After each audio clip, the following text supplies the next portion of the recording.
just one more story. Should we listen to more? No, come on. It's getting late. You kids need some sleep. Please. Okay, fine. Yeah. Quiet down. We have to get through this quick. This video has to be less than 5 minutes long. Once upon a time, not as long ago as you may think, the Wasteland was first created. Now the Wasteland was formless and empty, a ball of clay designed to bend to the will of its creator, the Curator. And the Curator said, "Let there be gloops." And there were gloops. Splitting his new creations into two new civilizations, the gloops and the globs, separated by a vast abyss. Under the watchful eye of the Curator, the nations of Glooptopia and the Glopland flourish. But as a brief time passes, the Curator is struck with Frankensteinian guilt and intends to abandon the project as a whole. As a last-ditch effort to salvage it, he creates what he considers a more perfect form of the gloops, the Glooptermites, he called them.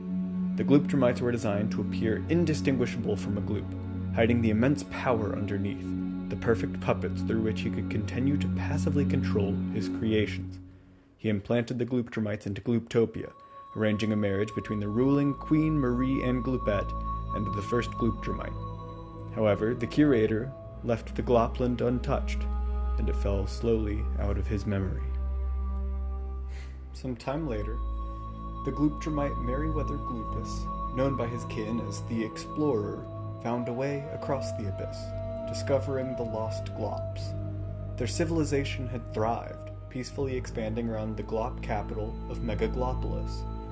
With the new discovery, the warmongering Glooptermites led the Gloops to attempt to colonize the Glopland, resulting in a long and deadly war, the Great Gloop War. With the fall of Megaglopolis, the Gloops claimed the Glopland, and a new age of Gloop supremacy began. We now turn our story to June Glop, widowed by the war and left to raise her young son Dawn alone.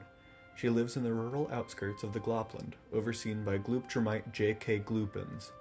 Over time, a connection between them is formed, and June conceives a child. Worried about how his relationship with the Glop may be perceived, J.K. Gloopins moves June, Dawn, and himself to a farm in Glooptopia. Using his political influence, he changes June's name to June Gloop and adopts Dawn, now Dawn Gloopins, as his own son, living now as any typical Gloop family might. However, June tragically passes in childbirth, leaving her son with the name Gloop, a name that was never truly hers. And Augustus Gloop is born. Augustus was never like the other Gloop kids, drawn inexorably to his Glop heritage, no matter how hard his father tried to stifle it. "No son of mine will be a Glop," his father said. And so he set out on his journey for self-discovery. Augustus, Dawn, and their dog Gunk set out for Megaglopolis. On this journey, Augustus discovers the true nature of Gloops and Glops, and his own ancestors. June Glop, as it turns out, was a descendant of the great King Nicholas Glop, making Augustus rightful heir to the Glop throne. Garnering support from Gloops and Glops alike, Augustus unites the nations, not as colony and colonizer, but as allies against a greater threat, their creator. The Gloops and Glops were heartbroken that their revered creator had abandoned them and vowed to make him pay for pitting them against each other. Thus, they joined the Beliebers in the fight against the evil Curator. This battle, still brewing today, builds to what might be the battle to end them all. A final altercation, if you will. So kids, as you sleep tonight, know that you don't need to worry about whatever monsters that might be out here. Augustus and his friends are out there staving off the evil that wishes us harm and will ultimately probably wipe lots of us out.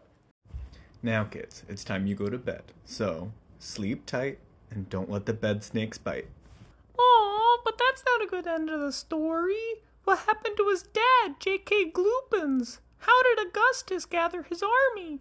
Is the final altercation going to have to be like an hour long to fit everything into it? Okay. How about this? If you go to bed now, tomorrow night, I'll tell you all about Augustus's half Glooptermite, half human superhero brother, Captain Sticky.